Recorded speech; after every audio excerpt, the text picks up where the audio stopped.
95% of our life is coming from the programs of life, how to live life that we get in the first 7 years of life. The movie The Matrix is not science fiction. It's a documentary.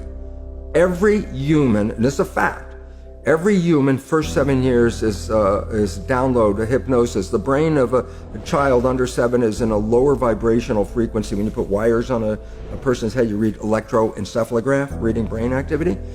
A child below 7 has a lower vibration than consciousness.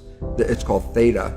Theta is imagination. Oh, that's how kids play a tea party with mud pies, but to them it's a real thing. A kid rides a broom, it's a horse. Theta is also hypnosis. And the idea is this: before you can become conscious, if you don't have any programs, what are you going to be conscious of? Theta is hypnosis. You just watch. You watch your parents, you watch your siblings, and your community, because you have to learn how many 100,000 rules. Think about it. Just to be a functional member of a family and a functional member of a community, there are rules. Teach an infant these rules. It's like, oh, you don't have to. First 7 years, they observe it and just download it. Look, this is not new. I mean, there's the famous book, Rich Dad, Poor Dad. And basically said you come from a poor family and you could struggle your whole life and try to get rich, but you're not going to make it. And if you come from a rich family, you could be stupid your whole life and make it. Not because it was thinking, but it was unconscious behavior that was downloaded from rich families into kids, which is unconscious. So they're making the right moves unconsciously. If they engage their conscious mind, then they look stupid, but it's unconscious. And that's the same thing with poor people. Poor people have beliefs from the family.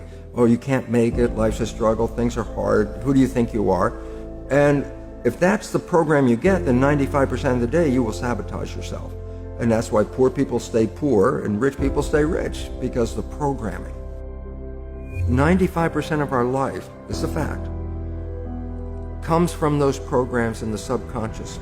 Every day, only about 5% of the life are you using conscious, which is creative.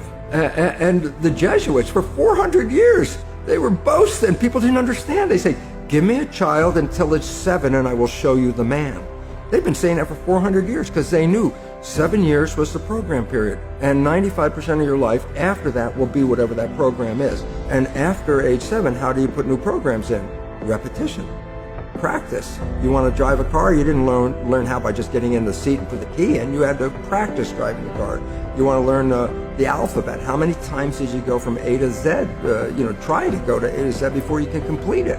And once you completed it, you didn't have to go back and do it again. If you're not a happy person, I say, you want to be a happy person? Then repeat all the time. I'm happy. I'm happy. I say, well, you don't look happy or anything. I say, no, who am I talking to? By repetition, I'm talking to subconscious. If subconscious gets, I am happy, and 95% of your life comes from that subconscious, there will be a point once the subconscious got, I am happy, you don't have to say it again. But you have to do, repetition is a habit. It's making habit. So you got to do something religiously in the sense of repeating it to make it work.